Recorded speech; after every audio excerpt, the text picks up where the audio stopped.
bakalım. Yüzünüze tutun.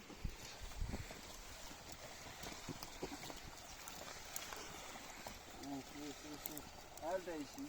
Bu öyle gelmez. Şimdi el değişsin. Belki orada dur, ben yardım edeyim sana. Mübarek tur der misin? Reis bu dolmuş. He? Bu dolmuş. Bunu boşaltıp çek. Sakin ya o bir.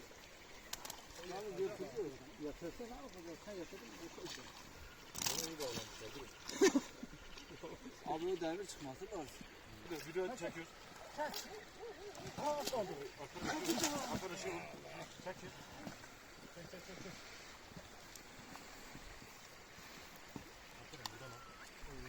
Ne yapalım? Uzatalım.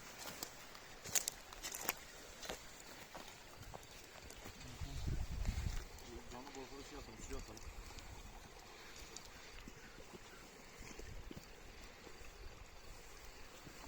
Nasıl uçuracağız?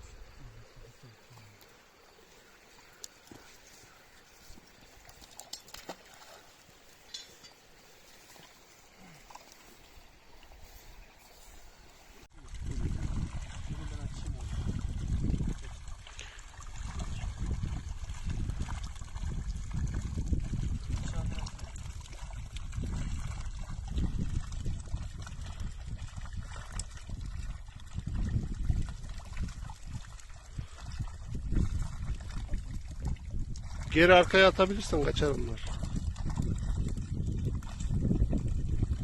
Ne tarafa kaçtın?